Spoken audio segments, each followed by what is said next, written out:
Hello everybody, here is your WeatherCast America Quickcast for April 21st, 2025.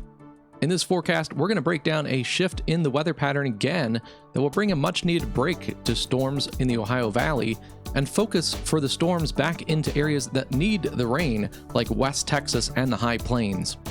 So let's get into it. First, here's a look at today's weather. The system that caused the severe weather over the last few days, with rounds of severe weather from energy ejecting from troughing in the west, is continuing to move today across the east and southeast. We see that low pressure over the northern Great Lakes that will continue working into Canada during the day on Monday, and the trailing cold front will be the focus point of severe weather, isolated to scattered storms and showers in the Ohio Valley, especially in eastern Ohio, western Pennsylvania, into western New York, as well as in the southeast for portions of Mississippi, Alabama, and Tennessee. Primarily, the severe threat on Monday is low, but some damaging winds, some larger hail, and a brief tornado or two are possible. For tornadoes, especially that area in the upper Ohio Valley is the focal point, a little closer to that low pressure system. Here's a look at that tornado risk in the upper Ohio Valley. And here's your nearly identical wind and hail risks. On Tuesday, we'll look back to West Texas. The Storm Prediction Center currently outlines a slight risk for West Texas, the Texas Panhandle, western Oklahoma, and southern Kansas. In those areas, Gulf moisture and warmth will build back against a dry line forming along the Texas and New Mexico state line. As a disturbance comes into the region from the southern Rockies, that will help create forcing needed for storm initiation. Storms may initially present some supercellular features, especially right after initiation in the late afternoon, with all hazards of severe weather possible, especially large hail, but as storms upscale and move east, they are expected to cluster into a mesoscale convective system. If it forms, this MCS could maintain severe hazards later into the evening, especially damaging winds across those areas in West Texas and into Oklahoma. Tuesday will also see some isolated storms in the Carolinas during the day and some isolated hailers in Wisconsin and Iowa late afternoon. The zonal flow of the jet stream pattern this week is going to keep much of the eastern U.S. quiet. Models show this pattern holding until at least the weekend, and then we'll look for a new larger scale trough ejection from the Rockies into the central U.S. sometime between Sunday and Tuesday of next week. But that's still a little far out, so we'll have some time to get model data and refine that forecast. On Wednesday, the High Plains from Nebraska down to the Texas Panhandle will again be the focus of strong storms.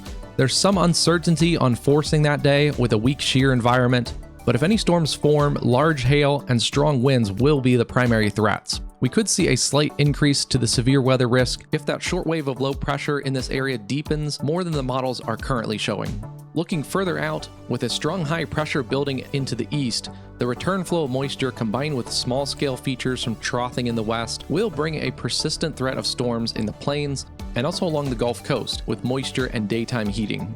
This pattern will likely last from Tuesday through Friday. Currently, the GFS is hinting at a more organized piece of energy that could bring severe weather back into the Ohio Valley by Friday or Saturday, but we'll look for that shift from zonal flow from the jet stream pattern to a deeper trough ejection by Sunday through early next week.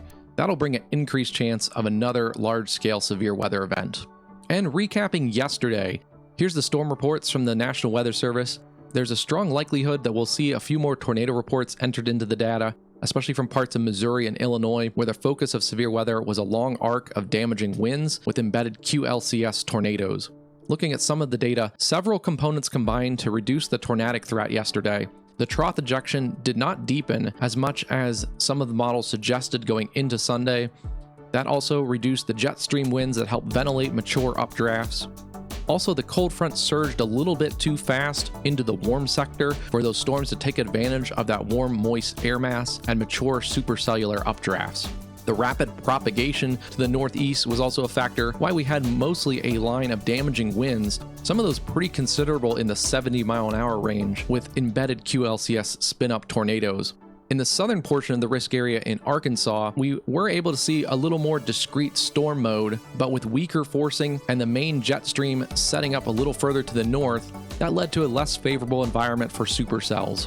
Although we had a couple tornadoes and some hail in that southern risk area, the cells down there couldn't sustain mature updrafts needed for larger severe hail and those long track tornadoes. In short, we got really lucky. As we talked about on Sunday's live stream a little bit, we had ingredients for a widespread severe tornado outbreak, but it just didn't come together in the amounts that are needed for that. So again, with the pattern change here this week and that zonal flow, we'll look for storms to initiate in the high plains and West Texas, also along the Gulf Coast with that Gulf moisture and warm temperatures. Much of the US will see a warm and quiet week here this week, until about Friday through Sunday when we look for a pattern shift again to more deeper troughing in the west. That means we'll stay busy here on WeatherCastUSA with additional forecast videos and some live streaming coverage this week, especially on those storms in the high plains. Please like and subscribe to this channel and click that bell icon to get notifications when we go live. As we near the peak of severe weather season, it's important to have multiple ways to get weather warnings and updates and stay weather aware. Thanks everyone. Have a great week.